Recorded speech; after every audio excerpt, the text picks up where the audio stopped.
Sean, what's up, bro?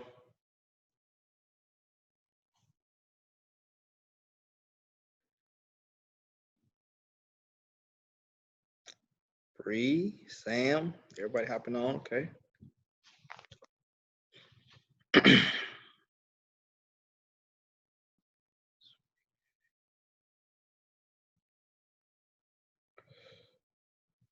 Sonya.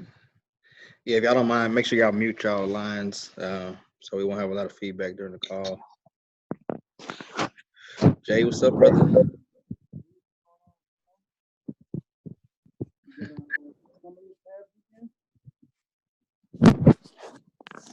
Oh, look, I have my phone on. My speaker was off. I can hear y'all now. All right, yeah, everybody. If you don't have anything to say, you can go ahead and mute it so we don't get no background sound. Hey, Darlene, Kevin.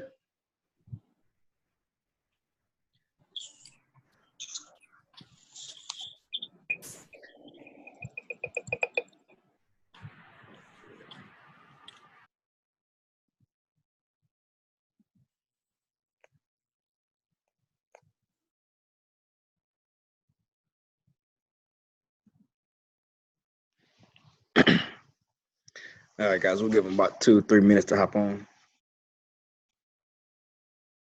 Let's see, we got 1, 2, 3, 4, 5, 6, 7, 8. All right.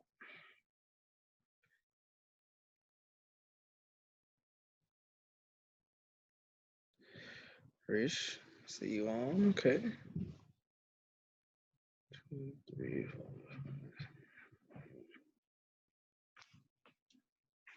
Chad.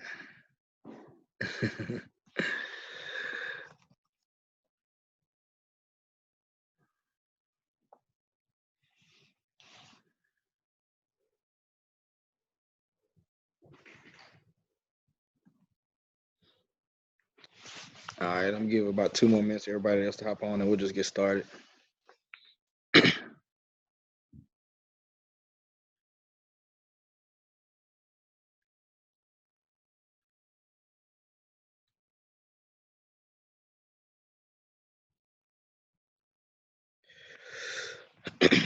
See if Tony will hop on. Let's see.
All right, 1 more minute.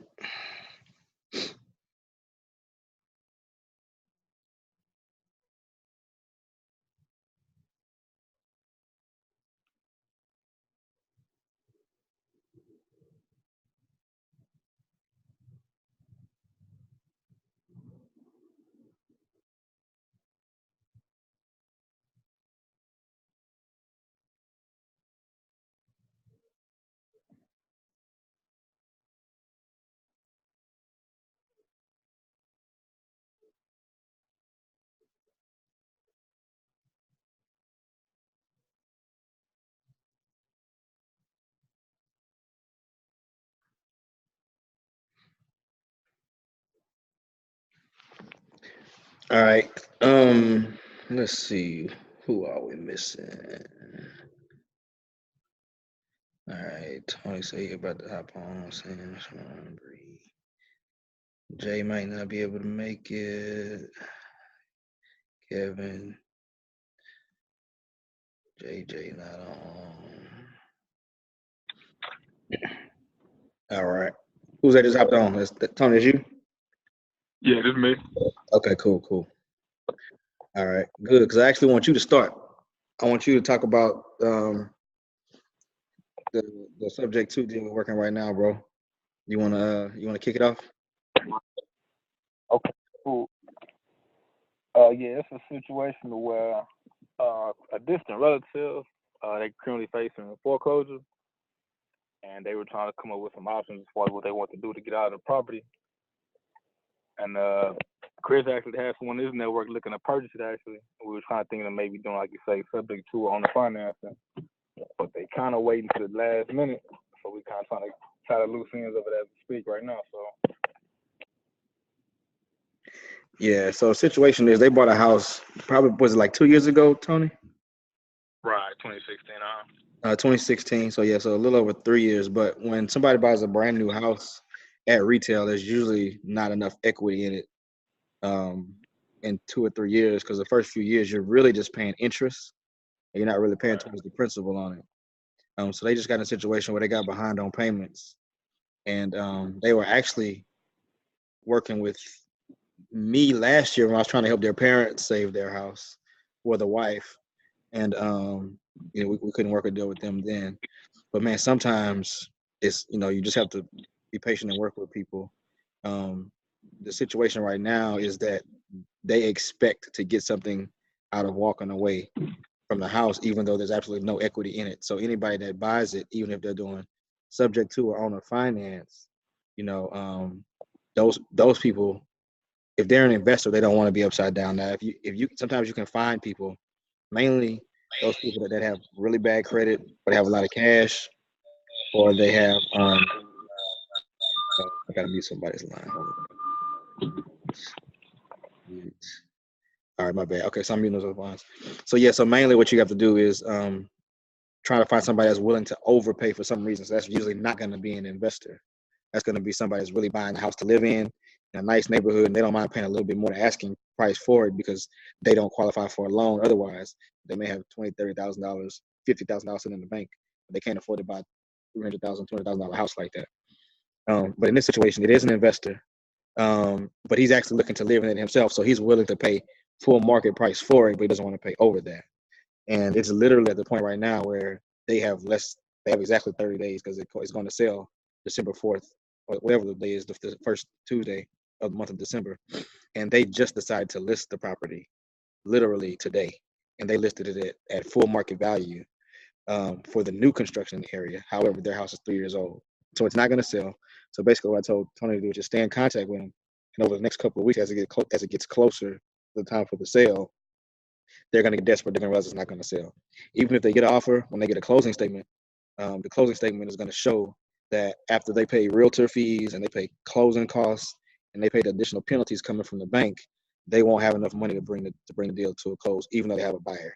It's going to put them in a really bad position because they're going to lose the house. They're still going to get a foreclosure on their record, and they could possibly be facing a situation where the buyer could try to sue if they wanted to. Um, so it's a situation that is not really good for them at all. And sometimes it's hard to really push people to make a decision. It's better for you to just kind of be in the corner and continue to check in with them until they get to the last minute. We've had a lot of deals that I worked in the past where we didn't actually get the contract till the week before the foreclosure option because the people were really trying to figure out how to save the house up until the last minute. And when they really realized their backs against the wall is the only time they actually will sign the contract. Um, so, they're, of course, they're unrealistic in what they're asking. Now, in this situation, the investor wants the property so much that he even came back to the table today and said, "Look, I'll give him $5,000." You know, but they got to make a decision in the next 48 hours. If they don't make a decision, I'm walking away completely. So we're gonna give them an opportunity to see if they make a decision on that, and then we'll go from there. Anybody have any specific questions about this type of scenario? Okay, a little bit more detail. So in order to make the scenario work, the bank has to be caught up on the past due payments and whatever penalties they have. So these people are like 4 months behind. Um, and so the bank wants to be made whole, and so you got to catch everything up, pay off any penalties, and then the loan will be reinstated. But then the bank's on high alert from then on, watching to make sure that whoever's making the payments don't default. The benefit of this, of course, we already talked about on the buyer side. The benefit of it is that it's somebody that probably couldn't qualify for a mortgage or doesn't want to have another mortgage on their credit. They just take over somebody else's payments. The benefit on the seller side is they're 3 months or more behind on their mortgage payments. And what this does is it catches the payments back up. And as long as this owner finance or seller finance situation is in place, it's actually improving their credit because it's going to show a longer history of on-time payments. So standard is 2 years or less. You want the contract to say that. I mean, it could be longer, but usually 2 years is about standard. So basically, whoever's buying it has 2 years to get their stuff together to refinance out of what mortgage that they're taking over. Some people don't put that in there at all. You can take it for the life of the loan and continue to make money off of it. But 2 years is usually something comfortable that most sellers are comfortable with doing. So I mean, sometimes you gotta just keep talking to them, let them know what's realistic. We know we would like to give you a lot of money, but we're just trying to make a deal work. We're trying to save your credit, and that's really the goal of these seller finance, owner finance type situations. All right. One more thing. In these types of situations, if the bank finds out what happened, like say the person took over and misses a payment, and they start researching it, the bank has the right to basically terminate the loan, basically, which is called call the note due. So that means they will give whoever they find out now has ownership of it, and they'll notify the old owner that y'all have 30 days to pay us off, or we're taking the house. So that's something that you always got to be cognizant of, because the bank doesn't like somebody that borrowed money from them for a house. They don't like the fact that that person is making a decision about who can take over a note, because they haven't looked at that person, they haven't underwritten that person to see if they're credit worthy. The bank is concerned about making sure their investment is secure. All right. Any questions? No? All right. So I want to make sure as we get started with this, like I said, everybody's going to be getting deals as we go. I want to make sure that y'all are ready and prepared when you do meet people. If you don't have a business entity that you have thought of as far as a name, think of that. Um, I highly suggest everybody like go and get a domain off of GoDaddy or something. It's like $10, $12. You might find a sale where you can get it for like $5 with just whatever name you want. And you don't even have to really have a website set up. But I mean, GoDaddy will give you the option to like do a free website. But what's most important is like that email address. You can set up an email through Google or through GoDaddy or through Outlook, um, and it costs you like $3 or $4 a month. But it makes a big difference when you're talking to somebody and they're trying to figure out if you're legit or not. Um, just by having that, you have whatever it could be, your name at the domain name, at We Buy Houses, whatever, or it could be acquisitions at we buy houses, whatever, whatever you want to use. That's going to help you look more polished in front of potential sellers. And you can have a personal one too. It just depends on the type of person you're dealing with. Some of them may want to feel like they're dealing with the individual, but you want to have the option. If somebody starts asking questions about a business and all this kind of stuff, you'll have that available for them. To communicate through. I would say the same thing about business cards. If you don't have that, um, get a Google Voice number if you don't have a Google Voice number, so that you can have you know, uh, something that you can mask beside your personal number for them at least. For y'all they're going to do more volume of calls, probably going to need to get a system that'll help. CallRail is one that I use, where you can create several different phone numbers, especially if you thinking that you're going to use bandit signs or something like that, because you're going to want to put signs out with different phone numbers on them, because the city will take them and they can fine you, for putting those signs out there. And it's easier for them to track you if you have the same number. I know guys that use 20, 30 different numbers and just change it up every week, you know. So that's something you got to think about. Um, I guess I just started spewing stuff off. If y'all need a second to get something to write with. I have a quick question. Okay. So, as far as using an entity, if you do have a business or like a LLC, for example, when you're doing your contracts, do you use your LLC's name or do you use your personal name? Yeah, you definitely want to use the LLC's name. Okay. The LLC basically is like creating an imaginary friend that takes responsibility for all your mess ups, right? So an LLC is literally a separate entity from you. And so that kind of protects you against like lawsuits or any kind of litigation. As long as you don't mix the two and you don't mix your personal name on anything, unless you're signing as the owner of the LLC, then if anybody tries to sue you or anything, a lawyer can technically get your name removed from a lawsuit because they were doing business with that LLC, with that business. They had a contract in place with that entity, that business, and so that's the only person they could possibly sue for anything. And that also separates you from like, well, not never mind. I was about to say taxes, but if you're the sole proprietor, sole owner of the LLC, that's a pass-through entity, so you do incur the taxes on your personal tax return. But sometimes as you grow your business, you may convert an LLC over to like a C corp or S corp or something. But you can't convert your personal name over to that, but you can do that with the LLC. So yeah, definitely always use your LLC. And if you have an LLC and you're going to do that, make sure you have a business bank account too. So you need to go to irs.gov and get a business tax ID number, which is called an EIN number. If you just go on irs.gov and type in EIN, it'll bring you to the page where it's going to ask you a few questions, and you can set that up, and it's free. It's 100% free. As long as you do it between I think 7 a.m. and 9 p.m., you'll get the EIN number instantly, unless you download it in a PDF document. And so when you take that EIN and you take that LLC doc, you go to the bank and open up an account. That way, as you get paid from your deals, it separates the business from your personal name. Because if you do happen to get sued or something, they will kind of audit your finances, and if they see that you're depositing the money from the LLC transactions directly into your personal account, they can claim that your LLC isn't really valid, and that they say that gives them the right to go after you personally. So you just want to make sure you keep that stuff separate.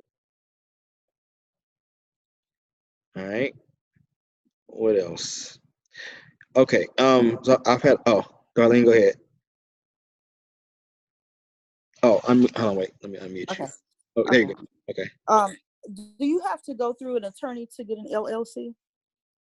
You do not have to go through an attorney. You can go to the Secretary of State's website, and just go on there and go under the business filings, and then you can file your own LLC. I think the cost right now is like $300 to file it. Okay, cool. Just to add to, I actually did mine online while I was living overseas. And if I'm not mistaken, the website that I used was howtostartanllc.com. And it literally gives you like step by step everything you should do from beginning to end on how to start an LLC based on the state that you want to start it in. So that was really convenient. I did do the EIN based on what they said. I did start my business account. So I think it's howtostartanllc.com. Do we have to have an LLC before we get our first deal? No, you don't. I mean, you could do anything in your personal name. It's like I said, it's more of a protectionary measure, long term, and I mean, some people just want to know that they're doing business with an entity versus an individual. But no, you don't. You definitely don't have to have an LLC. You can do it in your personal name. I had a question. Huh? Yes, I had a question. Go ahead, Sean. Would it be smart to include maybe like your last name within your LLC for for protection? Say if something was to happen, and my last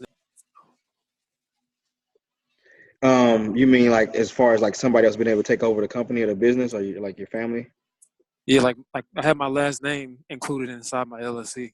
Would that be a good idea to keep that included in it? I would say you don't need it. Okay. Especially there's gonna be certain situations where if you're dealing with a particular seller, you may want to have to position yourself like you work for a company. you could just be like, I'm just the acquisitions guy. But if your name's in the LLC, they're gonna be like, well, why is your name on it? Um, Okay. Now, the way that the way you control that is like the LLC version of a will is going to be an operating agreement, right? So that's another thing y'all can do. You can go like to LegalZoom.com and create an operating agreement for your LLC, and that's going to ask you about what your role is, if there are any other partners, what happens to the LLC if you pass. All that's going to be included in there. And so if you want to pass it on to somebody at that point, you can have that in that operating agreement. And, All right, cool. and a lot of the banks will ask for that operating agreement too. And as a matter of fact, I'm gonna add a sample operating agreement to the group drive, and I'm also gonna add a document called a certificate of authority that a lot of banks want you to have also. It's just a one-page document that says such and such owns this LLC, and Sean has the right to sign on behalf of this LLC. And I mean, it's kind of stupid when you're like the only member of an LLC, but most banks just require that as one of the documents they have on file. So I'll add that to the drive as well. Let me make a note of that right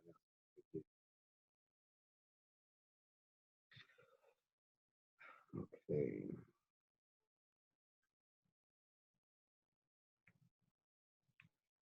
Operating agreement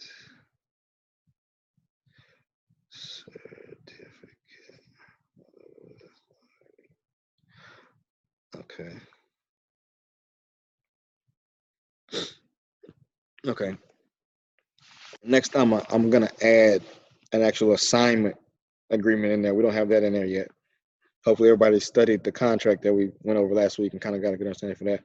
But after you get your property under contract, it's a separate document that the end buyer signs that says, "I understand that Chris has secured this property. He's got it under contract for $100,000. I understand that Chris is charging me $10,000 to take over his contract. So now I acknowledge that my total purchase amount is going to be $110,000."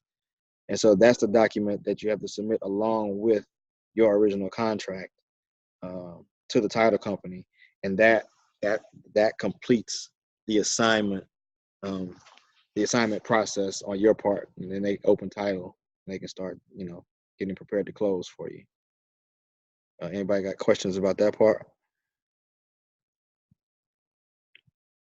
So I'll tell you a couple of things about that. Sometimes if you're dealing with the wrong buyer, when you disclose how much you're making, they will give you pushback and they'll try to back out of a deal. I don't like dealing with buyers like that. Sometimes if that's the only buyer you have, you may have to reduce your fee. But after that happens the first time, you can do it a separate way, which is called a double closing, which costs more money. And only certain title companies will do it, where you basically come in and you actually are going to have to execute on the purchase agreement with the seller, but you set up a situation where the end buyer, the actual investor, purchase it from you the same day. And so what literally has to happen in that scenario is, let's say you go close at 9 or 10 in the morning, title companies take all those documents, file the documents. They have to receive funds from somewhere. It doesn't really have to be your funds. There's transactional lenders that when they see the end buyer has their money, they will pay for the full first closing with the expectation of getting their money back either at the end of the day or the next morning. And they'll usually charge between $750 to like 1% of the transaction. And so once those documents are filed with you actually closing on the purchase down at the courthouse, then the evening the title company can turn around and now create or have the end buyer sign documents with you as the seller and them as the buyer on the back end. So that prevents people from seeing what you're actually making, especially when it comes to the end buyer or the investor. That also may work if you've got somebody that's just looking to buy a rental property or something, and they don't really understand investing, and they don't understand why you're about to walk away from the table with 15 grand. That it just prevents all of that headache. And then it also prevents the seller from seeing how much you're making. There's another way to prevent the seller from seeing how much you're making, which is just called a blind closing, where the title company will create the documents so that the seller does not see the other side of the transaction with you passing it on to somebody. So they'll only see what their proceeds are in that transaction. But that does not, I repeat, that does not prevent the end buyer from seeing what you make. It only prevents the seller from seeing what you make. So that blind closing is a little better. It doesn't cost you anything. It's something that the title company will do as a favor. But again, if you are trying to protect yourself from having the end buyer be frustrated with the deal, then you want to do a double close. And my title company that I use does all of these transactions. So whenever y'all get deals, you get to that point, you're ready to do that. We'll be able to get it done quickly and easily. Anybody have questions about that? Man, y'all all have a sleep tonight. What's up? Everybody just chilling. Kevin, what you working on now? You got anything open? Anybody else got any open deals they want to talk about? Hold on, wait. Unmute. Who's that? Somebody unmute. All right. Let me let Kevin go first. All right. Go ahead, Kevin. Hey, no, I was just saying I don't have anything open yet, but I just touched down in Phoenix today, so I'm going to see what I can find out here and start doing some prospecting out here. Okay. Nice. Okay, cool. All right, Sean, what were you about to say? I thought he was. Me saying that after we closed our deal, the house was still going to foreclosure, so he was trying to get in contact with the title company and make sure they handle things on their end. I was kind of I didn't say this, but I was just trying to explain to him like that's between him and the title company. So he's been hitting me up constantly just to see if I can contact the title company for him. Okay. Did we close my title company on that one? Yeah, secure title. Yeah, no, there's no way it's possible. Once the money's been wired and they've been paid off, it's not going to foreclosure. Yeah, so okay. I mean, he may have gotten a notice that was sent prior to the funds being sent to him or being processed with the title company. But yeah, that doesn't happen. So. yeah. When's the last time you heard from him on that? It was like this past weekend. I talked to him. This past weekend? Okay. I'll check in He with said him. he said that it wasn't on the foreclosure list no more, but he was I don't know, he's just trying to get me to contact the title company, but I mean Oh yeah, that's if it's not on the his foreclosure, deal like now. I said, yeah, it's been removed from foreclosure. That's just probably some like the bank may have some type of drip campaign of reminding people that the house is going to foreclosure, and it may not have been taken off that alert. But the courthouse ultimately dictates, if it's going to sell or not. The courthouse can pull stuff off of the sale list the morning of the auction, like at 9:30, like during the auction once it starts. So that's Right. important. So yeah, so we should be good there. Okay. Anybody else? No. I have a question. Okay. Can we talk about marketing? Yeah, definitely. Marketing. What is this? Rule for time. Okay. Yes. Marketing, very important component of your business. That's the most important component of your business. We talked a little bit last time about the different ways to market. All marketing avenues work, period. It's all about consistency, and it's about attacking the right list and following up with people.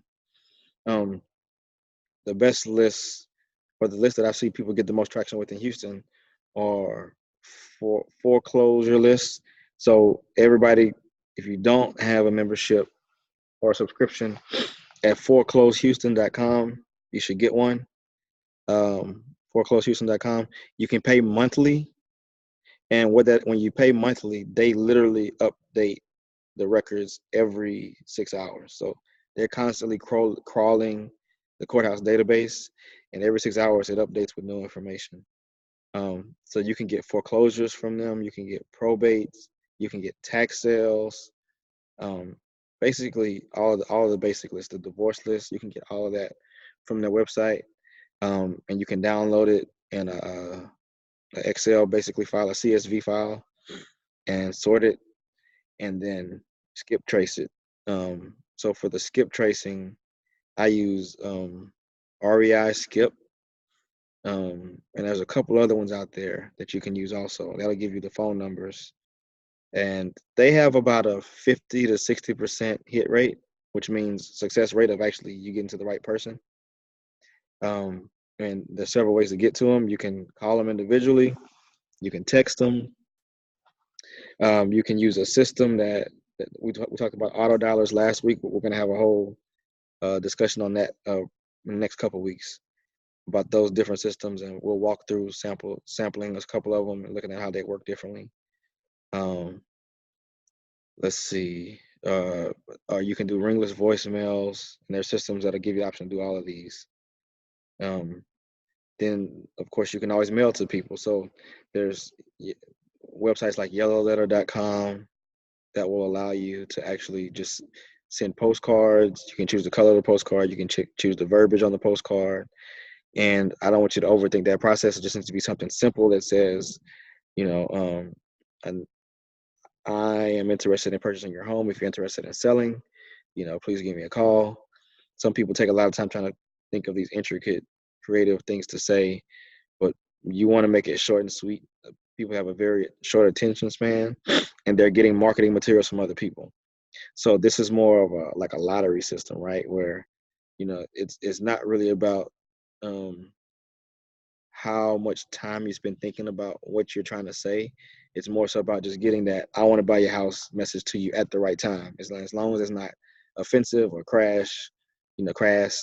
Um, Everybody gets a shot. I mean, I've been to some sellers' houses, and sometimes you can talk them into showing you the marketing materials they've gotten previously. And I've had people pull out grocery bags full of letters and flyers and everything, especially in Houston because it's a very competitive market. So those types of avenues are kind of as you putting a message in front of somebody, and then you have to, you research them, you reach out to them, and you wait for them to respond. Then there's other methods where it's more like a call to action, like the bandit sign method, the shirts, the t-shirts, the signage on the car, and that's more so people that you might not find on a list anywhere, that will be able to look at you and see you as a potential resource for them, and then they'll reach out to you first.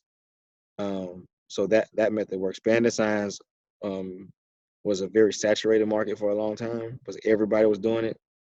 But as more people have moved over to text messages and calls, that's become more saturated, and I see a lot more people winning again with bandit signs now.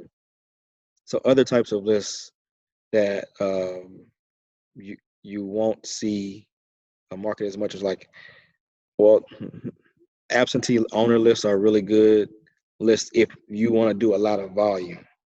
So that the absentee owner list is somebody that's not actively living at a residence, and it could be several reasons. It could be inherited, it could be they moved, it could be that they're a landlord and this is a rental property or investment property. It could be a property that a divorcee moved out of, and these people usually have a little bit less motivation than the others. But once you get their contact information, it's the same system. You're still going to be trying to reach out to them the same ways, and trying to get them on the phone, trying to get a meeting with them. I think one of the most effective ways of marketing, though, is still going to be conversation with people, just letting everybody know what you do, and letting everybody know that, okay, here's a trick to this part. Your immediate friends and family when you tell them I'm about to start buying houses cash, they be like, where you get this kind of money from, right? So you don't ever tell them that. Tell them I'm getting in the wholesale and I'm working with my partners. They are investors and they have the money. So, if you know of anybody that's in a situation where they need help, you know, let me know. I'm really working hard to secure some business with these guys, and they buy quickly. That works a lot better because now it's not you saying that you're doing it personally, right? It's like I know the people, I got the plug, and so that gives you a lot more leeway.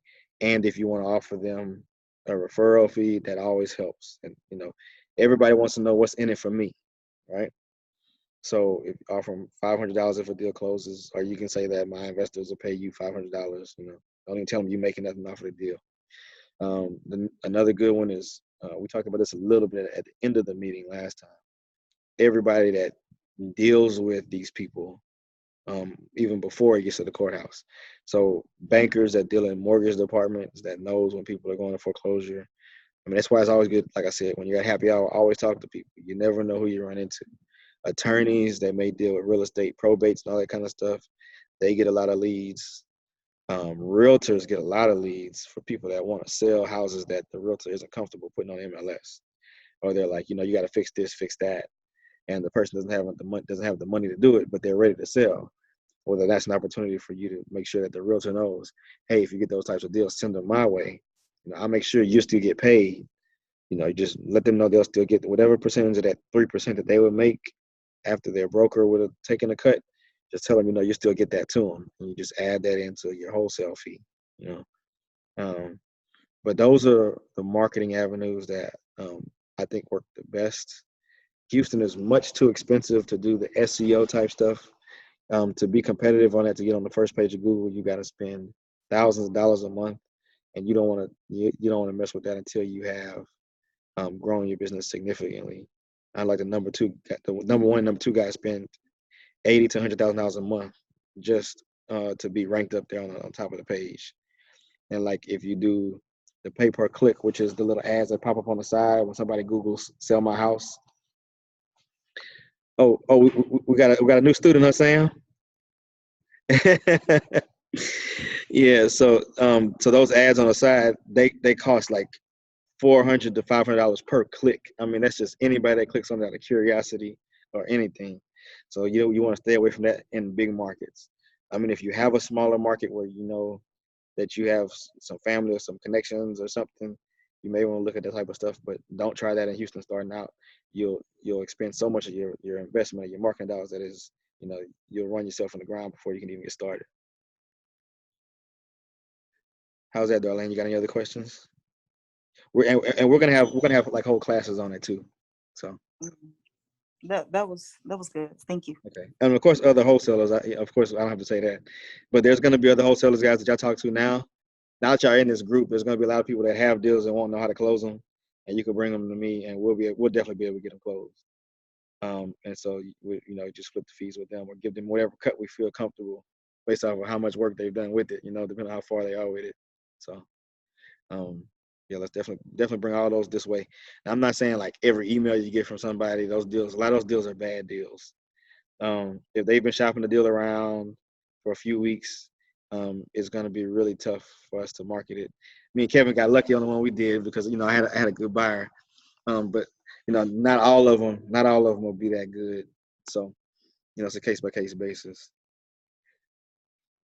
Let me think what else. 8:40, we got go ahead, Sam, what you got? Hold on, wait, let me take you off mute. Unmute. Go ahead, bro. So, quick question. Uh-huh. Now, say I don't want to wholesale the deal. Say I want to flip the deal, right? Mm-hmm. Yeah. What would be a good private lender or hard money lender to go to bring the deal to? So Easy Street Capital is the one I use. They're out of Austin, and they have some of the most lenient terms. They are a true what you call asset-based lender, which means they look at the deal itself and they really evaluate that more than anything. So you say Easy Street, like easy or easy? Easy, yeah, easy, like EASY. Okay. EasyStreetCap.com. You said they look at the deal itself, right? Right. I mean, they weren't pulling credit before, but I know they've been asking for it recently, but they don't turn people away. I think that just kind of determines your interest rate, right? So it may Okay. change from 12% to 14.9% in the worst case scenario. But if it's something that you can flip quickly, I mean, even at 15%, you're only really paying 1.1% a month. So if you end it for 2 months, you pay like 2.5%. So it's really not that bad. But they do charge closing costs, and they do charge you like 2% of the whole loan up front. So that's how they really make their money, because all most of them do is they just pool money from other investors that are charging them a low interest rate, say like 7-8%, and then they turn around and loan it to you at that 11 or 12%. So they make that little spread on the interest, and then they make whatever they charge you up front when you first close the loan, which is those 2%. So what the whole loan is. So that's how they make their money. But yeah, those guys are really investors themselves. So I mean, the reason why they're so lenient is because they look at the deals and they realize if you default, they can take the deal. You know what I mean? Yeah. They can make Okay. money off of it. Yeah. So yeah, they got them. There's a few others like that, and I'll be adding some of those to the mix too as we move on. Okay. Yeah, and some of them, I mean, some of them with you being a newbie, they're gonna want to make sure that something is kind of legit. So what they'll want you to do is make sure that your contractor you're using is somebody that's experienced. If you're not experienced, you know what I mean. So as long as you got that, they'll be comfortable working with you on the project. So I should just bring you with me. Yeah, there you go. I mean, that's what I'm here for. Literally, that's what I'm here for. So I'll be there with all y'all helping y'all with these deals. You know. Okay. I appreciate you. Yes, sir. Yes, sir. I have a question. Uh-huh. How do you feel about hard money lenders who don't charge anything up front? I Should you mean, be wary of those? yeah, that's really good. I mean, I haven't heard of any personally. I mean, I know maybe you might find a private lender that just got money, but most of the Okay. most hard money lenders, if they're an actual entity like a company, that's the only way they really make money. So, Okay. but no, I mean, if you've got somebody that's they're really probably just a private lender and they call themselves hard money lender, which is cool. You know, that's yeah. If you got that, that's a win. That's a big win. Yeah. Somebody emailed me, I guess, because I leave my email for wholesalers and stuff, and Uh-huh. someone emailed me, and that was part of their terms that they didn't charge any points up front. So I didn't know if it was a scam. Should I be wary of it? Well, I mean, okay, so not charging points up front. I've seen where some people charge points on the back end, like when you close it out. So Okay. find out if that's what it is. I mean, it could be that, you know. But Okay. for them not to charge any extra interest at all, that's pretty crazy. Now, what that might be too, though, is some of them will expect you to keep the loan for a certain amount of time. And Oh, so, okay. if it's a 6-month loan, if you Mm-hmm. sell the house earlier, then you have a prepayment penalty. And sometimes Okay. the penalty will be the entire amount of interest that they expected to get for the 6 months. You know what I mean? Mm, Yeah, and okay. it could be more. So yeah, it's something that you gotta look out for. I always try to deal with hard money lenders that don't have a prepayment penalty, because you shouldn't penalize me if I can get in and out of a deal quickly. You know? Yeah. Okay. All right. Yeah. All right. Anybody else got a question for the night? And how you feel about keeping some houses for rentals, or should you just wait until you get enough capital? Man, it really depends on the situation, honestly. If it's one where you can walk into it without having to do a whole lot, like spend a whole lot of money, and it's got good cash flow, it may be worth keeping. You know, um, especially if you can, like, if your cash is limited, but you got somebody that can put up the money for you, you know, to take it over, and they just get a small percentage of the deal. Um, you know, that would be ideal. I mean, you can get really creative with that type of stuff. You can borrow money from somebody, say catch the payments up on the house, and tell them you'll pay them off in 2 years when you refinance it. You know, or they can get a small percentage of the rent profit. You know, there's several ways to work that. But that's something that we would look at case by case as you get deals. You know, I can look at it and say, yeah, this is a good one to keep, or you might want to go ahead and take this cash, you know, and keep it moving. You know, so Yeah, I mean, with this investment game, there's never like a hard answer for any scenario. The numbers can be good on any random Yeah. scenario that you weren't looking for. So basically, just create a win-win. Exactly. Look at what you're looking at. If you need short term capital or you want to hold it and make money over long term. Okay. Oh, Navy Federal. Oh, Bree was saying everybody get a business account with Navy Federal if you can. If you got somebody else in the military. Yeah, can you open? Yeah. Oh, we got a side convo going on. Yeah, we could open multiple business accounts. As long as you got a separate EIN, you should be able to open separate accounts with as many as you want, as long as you got separate LLCs. All right. What's that question? I got a question. Go ahead. I know that tomorrow is a sale day for a lot of foreclosure properties. What's your take on going down to the auction and acquiring those properties straight from the courthouse? Okay, so the thing about that is they make you pay a deposit as soon as you close on it. And I forgot what the deposit is. It might be like $3,500 something like that. And you got to close on it within 24 hours with all cash. So if you don't have the cash, you don't want to play around with the money like that. Now, what is good to do if you go down there is network with all those people that are buying those houses cash, because you can add them to your buyers list. Because that's proof right there. They got the cash and they really are buying deals. And a lot of them would prefer for you to bring them a deal before it goes to auction, because they're not out there competing against everybody else. They can negotiate terms one-on-one with a seller that's about to go into foreclosure. They'll be much happier doing that. Or even if you can negotiate your form, already have it locked up, then that's a win-win. But I think that's the best way to approach it. Sometimes you can talk to some of them that got a whole bunch of properties too, and they may have some old property that they bought. They thought they were going to flip. They decided not to flip it. They just sitting on it. You may be able to negotiate a good purchase price from them. That I mean, they may have bought at auction for way below value, and you may still be able to pick it up. With a whole lot of equity in it, even with them making whatever little small return they want to make off their books. Especially this time of year, because a lot of them about to start paying taxes on properties for next year. So if you can negotiate, you talk to some of them, they may have something. But yeah, going down there trying to buy properties is really hard unless you already got the cash.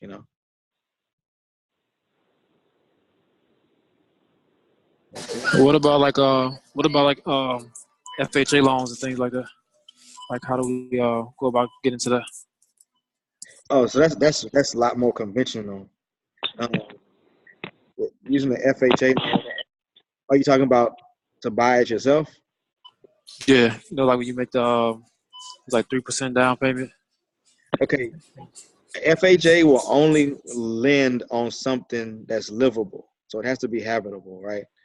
So a lot of the stuff that you come across in this line of work, if it's got a bad roof, a bad AC, mold, big flooring issues, big patches in the wall, exposed wiring, they're really strict in those guidelines. So it has to pass all those code inspections before FHA will even lend on those deals. So I mean, the only ones that'll work for is like possibly a foreclosure, but it has to be somebody that will negotiate a deal with you, at least 45 days before the foreclosure sale, because FHA doesn't move that fast. Because you have to do an inspection on it, you have to do a real appraisal, you have to get a survey done, all the regular title stuff that's required, and then you got to close before the foreclosure date. So that's the only way you could use FHA for a deal.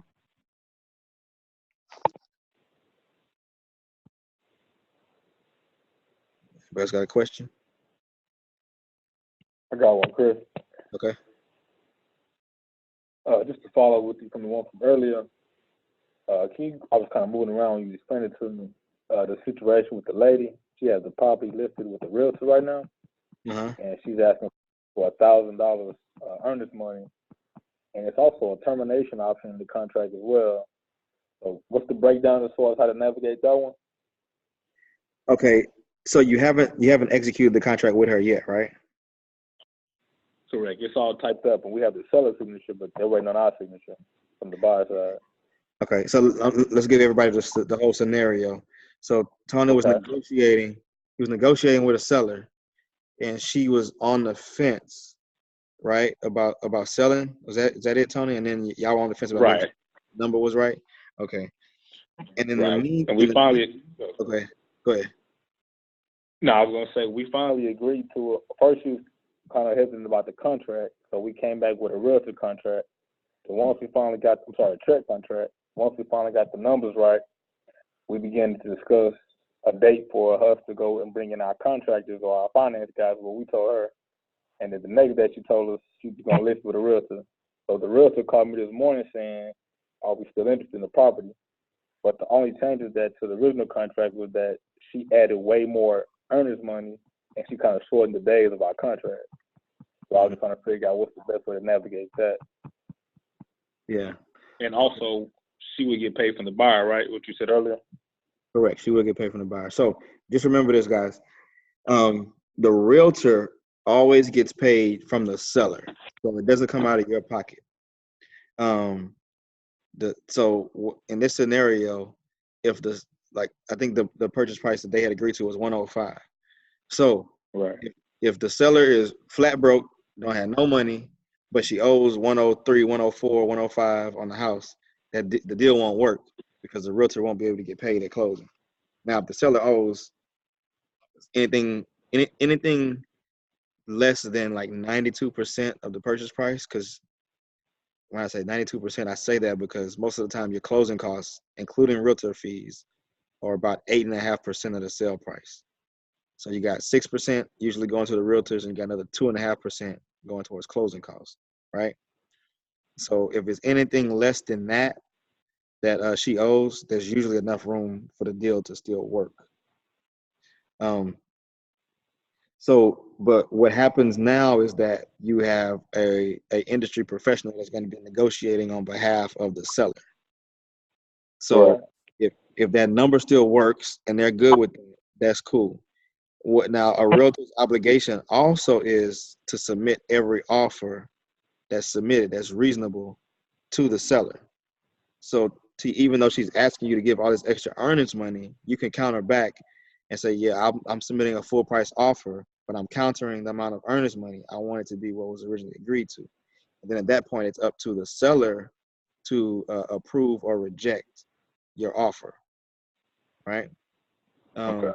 And you can And her rebuttal with that, what she was saying, because we had a clause for 30 days, she was saying that the seller is not protected because that's a whole nother mortgage payment that she would have to pay still will not be able to close in 30 days. That's true. That's true. So, I mean, what you could do is try to shorten it to a week or two. I mean, right now I mean, push it to the 30th of the month. You know what I mean? That's a couple of days before the mortgage payments due. See what they say. They may come back and say, no, you got 14 days, which is still, Okay. give you enough time to back out. So you want to do two things. Get the option period as long as you can. Just say, okay, I'll pay the extra earnest money, but I need 10-day option. And guys, what the option period is that gives you a chance to walk away before you have to turn the earnest money in to the title company. Technically, the earnest. Right. She gave us a 10 termination option. Oh, to the 10? She gave us a 10-day termination. We have an option for $100 for 10 days. Okay, that's not bad. So option money, guys, is something that's not really counted towards anything. It's just you buying the right to be able to back out the contract, right? So now for $100, if you feel like it's a solid deal, that gives you 10 days to go shop it around to other investors, and see if you can find somebody that really wants to buy it. And if you do, when you execute that contract with that end buyer, you just make sure the earnest money is the same amount that's on the first contract. And then what happens is that end buyer is the one that actually goes turn the earnest money into the title company. You never have to put your own earnest money up. That makes sense? Okay. Yeah. Right. Yeah. So just make sure if it's 2,000, make sure that whatever you put on that contract with the end buyer is 2,000 or more. That way, your position is secure and you never have to put it up. Some of my buyers, when they sign a contract with me, they go deposit the earnest money the same day. Gotcha. Yeah. And also, does that look kind of funny, the fact that it's being listed with a realtor for certain price, and we have it. Our contract is a little bit more because I mean that kind of exposes If the it's fact that look, we're I kind mean, of bro, if it's a good deal, it don't matter. I've seen people buy stuff. People bought stuff from me. If I caught something that's a really good deal on MLS, people will be like, man. Now, here's the difference. If it's brand new, that's a good thing, right? Because it's like, oh, it just popped up yesterday. I caught it immediately. Another investor was like, man, I wish I would have got that deal, but it's still a good deal at 120, even though you got it for 105. right, I'm still in. Now, if it's been sitting on the market for a month and you're trying to offer it to for 120, they'll be like, nah. All these investors have seen this. Everybody's seen this already. If it's on the market for a month, something's wrong with this house. I'm not about to pay 105 for it, because that's basically saying that right, the market, every other buyer has been looking at this house and they're passing on it. There's something wrong. You know what I mean? right. Luckily, it's only been 8 days in this case, so 8 days, okay, that's not too bad. Where is it? right. It's in Kingwood. Oh, in Kingwood. That was a flood. Yeah, it was a flood property. Okay. How when you pull comps, was a lot of them selling around there after they was rehab? I don't have the comps in front of me, but it was a pretty good area. It was showing some activity in there for sure. Okay, as long as there's good activity, even if it's just like landlords buying, that's cool. We just want to make sure you know how to market that correctly, because some of those flood markets, Okay. it's hard to move them. Still, especially for flips, because you don't have a lot of end buyers that want to Right. spend at certain price points. Even the house is a good deal, people don't want to uproot their whole life again. So you gotta be careful with that part. And that's kind of what they were doing. They got flooded again. I forgot. I think it was back in the May flood, so they just don't want to deal with it anymore at this point. Okay, yeah. So that one is gonna be you're gonna be marketing to like an investor that's willing to take a risk or something like that. So yeah. Gotcha. Okay. All right. All right. So we wrap it up the hour, guys. If y'all got any more questions, shoot them to me. We'll make sure we get them in next week. We're gonna do face to face next week. I'm not sure if I'm gonna do it at the house or if I'm gonna do it at the venue around the corner, the art gallery. But I'll keep y'all posted. And like I said, during the week, if y'all have any questions, y'all got anything going on, just make sure you hit me up. Let me know, and we'll continue the education. All right. I have a question about knocking on doors, because Okay. there's some properties near my house, and Mhm. they're slanted. They need to be knocked down, but people still live in there. So I want to know how I go about approaching to offer to buy their house, like to help them out, because who wants to live in a slanted house? Yeah, I mean, unfortunately, a lot of them are in positions where they're in bad financial positions. Some of them might not even be the owners. A lot of that stuff may be just like renters that the owner doesn't want to fix the property up, and they're probably renting it for little nothing every month, or it might have somebody staying in it for free. So, I mean, it's really not a specific approach to it. It's just you just go up to them and say, hey, I'm representing an investor that's buying in the area. I wonder if you guys are interested in you know, moving on to something else, and you can tell them you work with realtors that can help them relocate.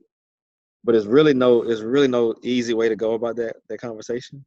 You really just got to talk to the neighbors and figure out what the situation is. Okay. But as you go through those, like I said, hit me up, and as you have conversation with different people, we can talk through how to, engage. Okay, I'll let you know how that goes. Might get Okay. back next week. Okay, sounds good. All right, guys. I'll see y'all next week or during the week whenever we talk next. All right, bye.